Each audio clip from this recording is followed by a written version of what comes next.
Hello, and welcome to another episode of A Happy Moment. My name is Dan, and I'm glad to have you with me today.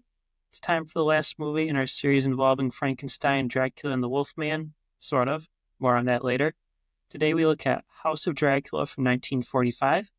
Our three monster actors from the last movie return: Lon Chaney Jr. as Larry Talbot, John Carradine as Dracula, and Glenn Strange as Frankenstein's monster. As I alluded to in the House of Frankenstein episode, this movie will bring about some closure for one of our monster friends. So let's watch and see what happens. We begin at a castle on a cliff above the ocean. I'm guessing it's the ocean. Dracula is creeping about outside, staring at a sleeping woman, and then going inside to speak to the doctor who lives there, Dr. Edelman. Dracula has moved his coffin into the basement of the castle and admits to the doctor who he is, then asks for help to cure him of his vampirism. The next day, the doctor is talking to his hunchback assistant, Nina, and they talk about an experiment he's working on involving plants and mold spores that will allow him to help people and will allow him to operate on Nina and make her better. Dracula arrives in the evening and meets another of the doctor's assistants, Melissa, the woman Dracula was spying on the previous night. We learn that Dracula knows her from somewhere else. The doctor decides to start doing blood transfusions with Dracula to try and cure him. While this is happening, Larry Talbot arrives asking to see the doctor, but is turned away by Melissa. A while later, there's a phone call from the police inspector. Here's Lionel Atwill again, summoning the doctor to see a crazy person who has to be locked up to prevent himself from hurting people. This turns out to be Larry Talbot. When the doctor and Melissa arrive, they witness Talbot behind bars, and he transforms in front of them, but is unable to break out of the cell. Dr. Edelman takes x-rays and discovers that there's pressure on certain points of the brain, causing hormones to be released and bring about the change that causes Talbot to transform. He thinks by using the spores from his plants, he can mold Talbot's cranium to alleviate the pressure and cure him, but it will take a while. Talbot can't bear to go through another transformation and runs out of the castle, throwing himself off the cliff. The doctor goes on a rescue mission into a cave at the bottom of the cliff to look for him, and he timed it just right so that the Wolfman's curse should be coming to an end. Not quite, though, as the Wolfman attacks and almost kills Dr. Edelman. Fortunately, the curse comes to an end just in time. The cave they end up in has suitable conditions to grow mold, it seems, and the doctor thinks it's perfect to speed along the process that can cure Talbot and Nina. As they explore the cave, they discover Frankenstein's monster, mostly buried in the muck that he fell victim to in the last movie, along with the skeleton of Dr. Niemann. Further exploration shows that the cave leads into a secret entrance into the castle. Dr. Edelman plans to revive the monster, but Nina talks him out of it, saying it would pose too much of a threat to mankind. The doctor thinks he can help the monster, but eventually agrees with Nina and stops. So here we have, for the first time, a scientist who legitimately wants to help each of the monsters and isn't trying to use any of them for his own greedy purposes. So, what could possibly go wrong? Who's going to be the one to muck things up? Cue Dracula, hypnotizing Melissa and trying to take her away. Nina sees it happening and alerts Dr. Edelman. Edelman stops them and tells Dracula he wants to do another transfusion immediately, this time using his own blood to speed along the process.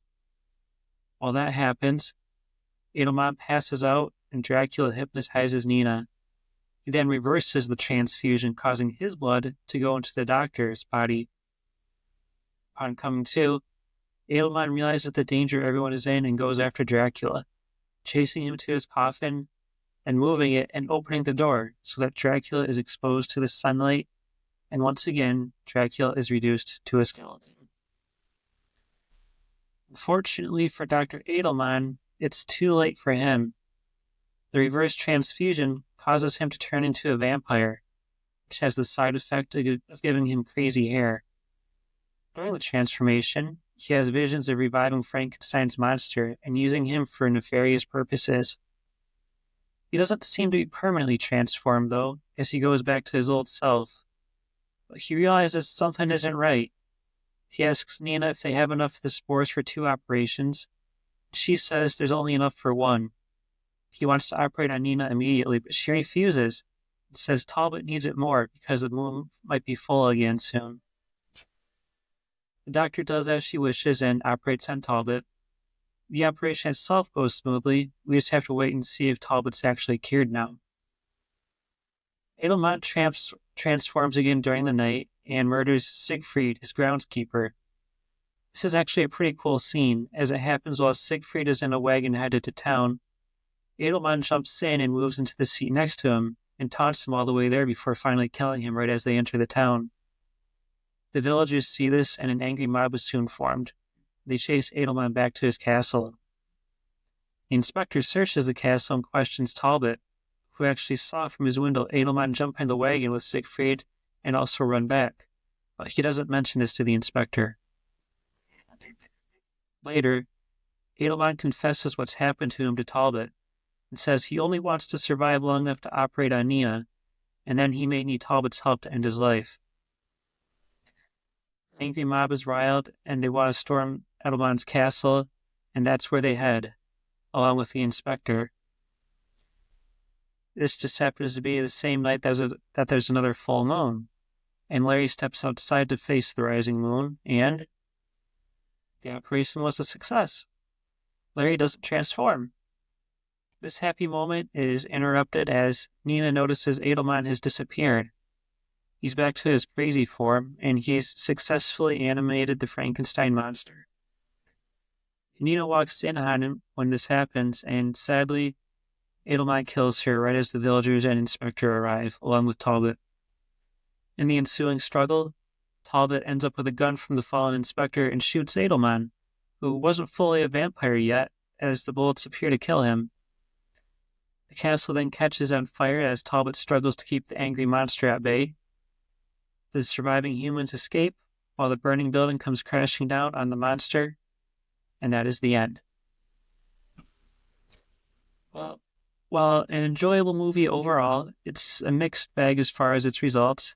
I'm happy for Talbot. He's had a long, tortured life, and now he can finally be at peace and live without the curse of the werewolf. Nina getting killed was a bummer, especially since she was so close to being operated on. As far as Frankenstein's monster, it's the same old story. He's also barely featured in this movie.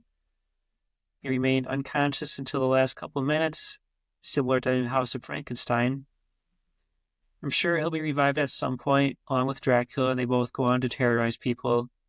But we never got to see those further adventures as our series has come to an end. It's over as far as canon is concerned. Non-canon, we do get one more movie with the 3 monsters in a somewhat different world. We'll find out what happens when Abbott and Costello meet Frankenstein. Until next time, take care everybody, and thank you for joining me.